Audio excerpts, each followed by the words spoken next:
Hey, what's going on? Good morning, everybody. Again, thanks for clicking on the video. This is David Pendleton, and now we're going to cover the back nine rookie division final round for the Palm Tree Open tournament. So as you can see here, my score cooled off. Had a -16 front nine.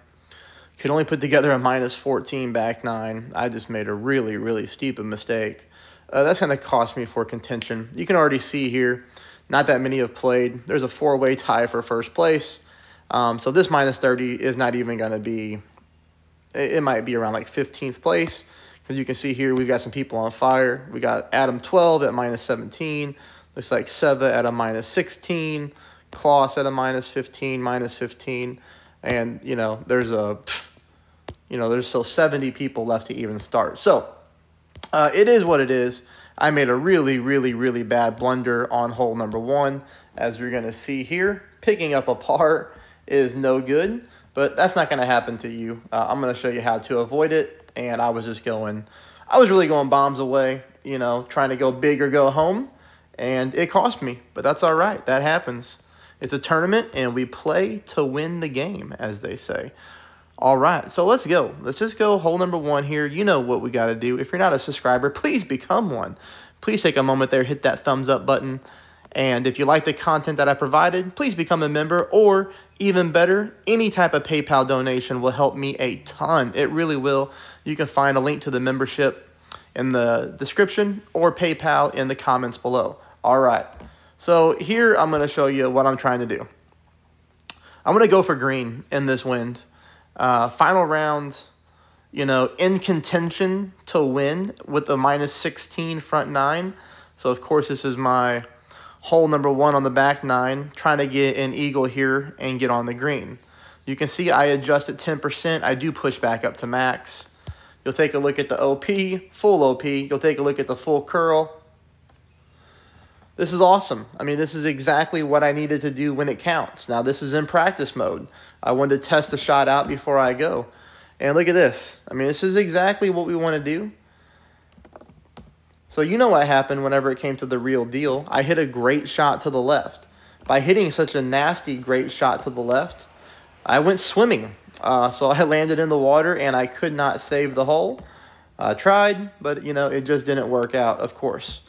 But that's all right. We go into hole number two here. Now, hole number two, you're going to notice on my scorecard, I did pick up an Albatross.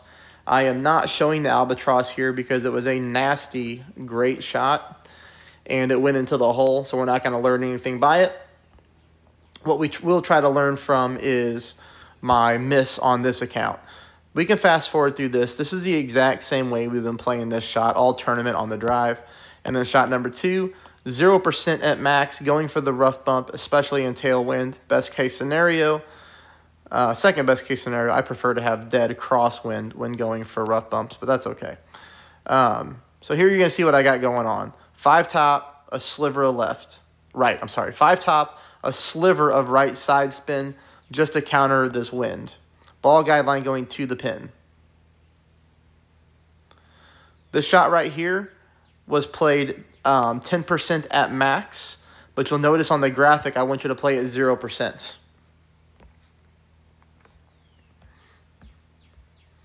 Because we come close, but we just pulled a little bit too much down to the right-hand side.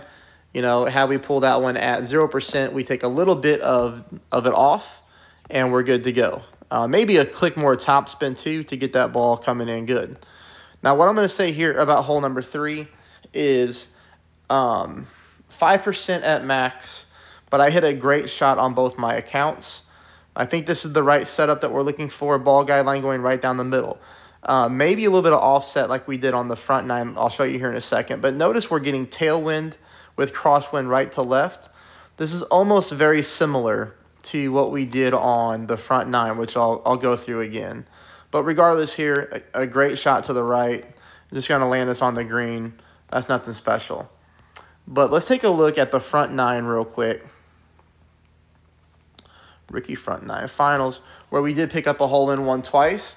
As you can see here, we're tailwind, but we are still also getting that crosswind from right to left. So this is, like I said, very similar to the back nine wind. It's not identical, but it's close. 1.9 back, 3 right, 3 left. Come on, get it together, David. 1.9 back, 3 left. You'll see here with the slight offset outside of the cup, I think we can almost play this one the same with that wind. So that's a hole-in-one, 5% at max on hole number 3. Where's the finals at? Rookie back 9 finals. Okay. Hole number 4, great wind.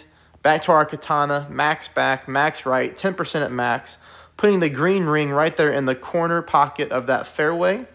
Now, the only thing that we don't like here is our ring adjustment. We're going to be pushing our rings.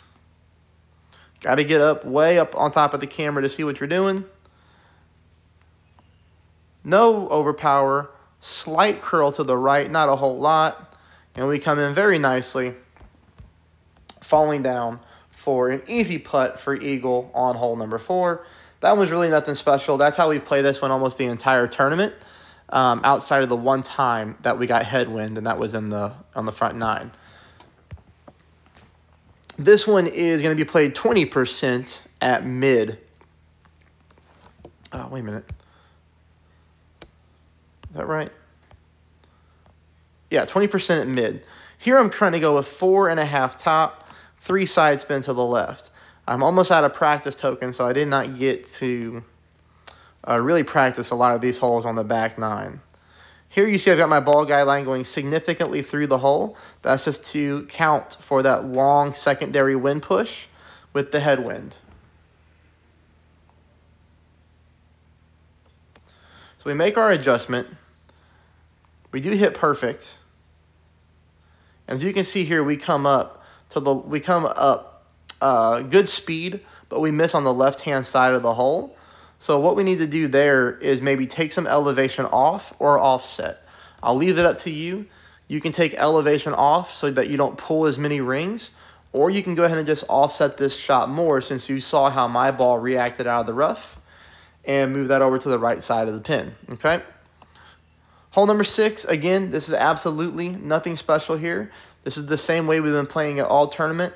As you already know, I am only playing this hole for an eagle. With that being said, I pull 10% elevation. I go with almost a max OP shot, tons of curl to the left. The reason I like playing this way is because, look, I'm stuck in the rough.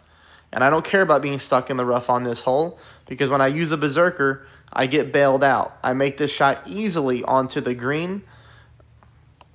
Easy enough that I could be using backspin if I wanted to. But I'll just show you what the shot looks like here. Like I said, nothing to show outside of just playing for the eagle.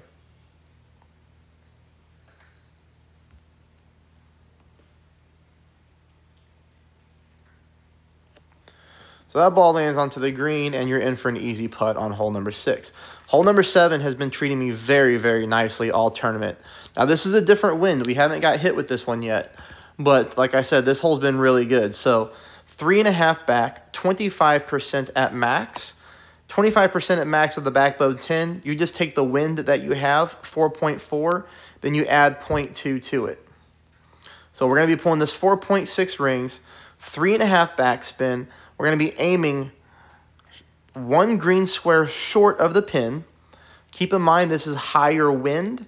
Notice where I'm aiming. The end of my ball guideline, like I said, is 1 green square short of the pin, but it's pointing in the middle, okay, of that darker green square. So just kind of see where the end of my ball guideline is. You can see that my offset here. Here, like I said, we're going to be pulling 4.6, which is 25% at max. Perfect ball. And we're dead center for another hole-in-one. And then we go into hole number 8.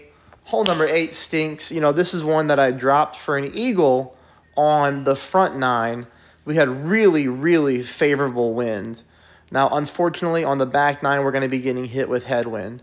I still execute the drive. I will tell you this. If you're a player who plays with money balls and you're in contention to win the tournament, if you have a Bubba ball, that's a free-to-play ball if you hung on to him. So Golf Clash goes away for free. A Bubba ball is power 5, wind resistance 3. That would be huge on this hole. Or if you're somebody who does have money balls and you have like a Megalodon, which is a P5 wind resistance 4, puts you in a lot better off. Like I said, I do execute the drive, but here's what stinks about this is the headwind is just knocking us out of thorn range. We just don't have the ability to take a shot with the thorn unless you can get higher up on the drive. And really the only way to do that is with a more powerful club. Maybe you have a high APOC, maybe you have an extra mile 9. That's going to give you a big top spin boost. Maybe you have a really nice power 5 ball that has good top spin boost. I'm just thinking here of what you could do. But again, only do that if you're in contention to win. If you're not in contention to win, then just play it, like this, or even lay up on the right-hand side and go for an eagle on the right-hand side.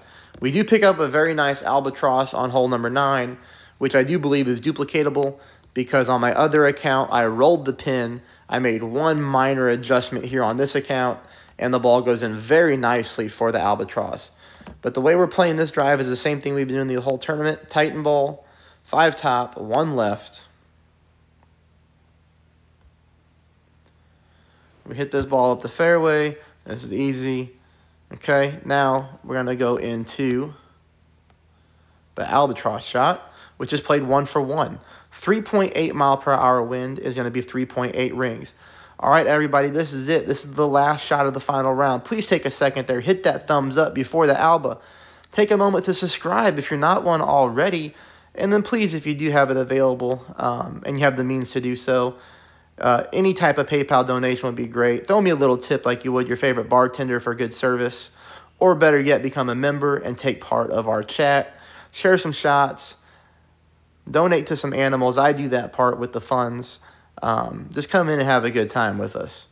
But here we go. Like I said, we're going to be pulling this one 3.8. I'm pulling over the bullseye. 3.8 rings. Perfect ball. Get into the hole right there. All right, that's it. We'll take a moment there, take a look at the setup too.